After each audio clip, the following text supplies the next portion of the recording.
Spencer Lazar, MMA interviews alongside a nominee for Personality of the Year, Laura Sanko. Well deserved. Thank you. I appreciate that very much. Are you going to take it or what?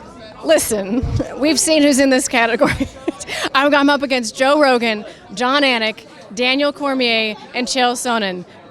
I don't think my chances are all that good. Can we get a female Personality of the Year? That I would be in a category in and of myself. I actually am the only female to ever be nominated in this category. So even that, honestly, is an honor. And I normally am a very competitive person, and like I'm a big fan of winning. But this really is a situation where just the company I'm keeping in this category like blows my mind, and I'm happy to be here. How did you first get involved in martial arts, and how did you become so knowledgeable in it? Because I'm not gonna lie, there aren't a whole lot of people I want to listen to talk about the sport, but you're one of them. Thank you very much. I started in karate when I was a kid, but I didn't really do it in an overly competitive sense. And then when I started MMA after college, I became obsessed. And when I become obsessed about something, I dive in completely. And I've always been a very curious person academically.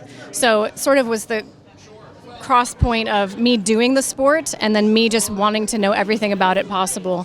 And so I find myself asking why a lot. Like when I would watch a fight, well, why did that happen? And then I would try to find out why did that happen? And if you ask why enough times, you learn a lot. Yep. Yeah. And were you also in school then having a journalism background, or how did that come to be? No journalism background here whatsoever. No broadcast journalism background. I had never looked at a camera or held a mic until I was live on Fight Pass with Invicta. So that was I kind of just got thrown into not the deepest of ends, but a fairly deep end.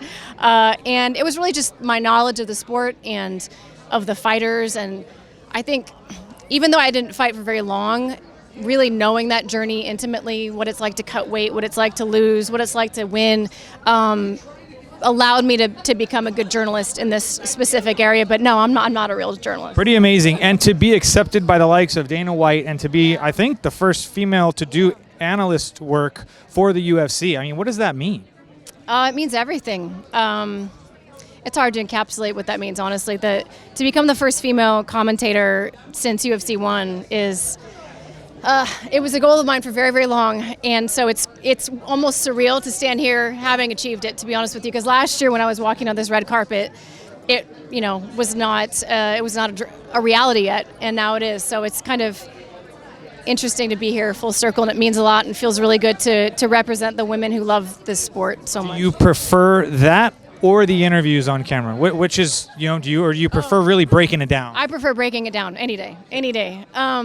Like I said a second ago, I don't have a background in journalism or broadcast work, so the people who are really good and polished at those things, well, it's not really me, but I can talk fights all day long and dice it up with the best of them. At the end of the day, I think that's what's more important, and what the fans like the most is that you're knowledgeable in the sport. Yeah. I hope that they appreciate that, and I hope that I bring that sense of like genuine excitement mixed with really in-depth knowledge every time I'm on the call. So we'll wish you the best of luck tonight and beyond. Laura Sanko, Spencer Lazar, thanks for watching.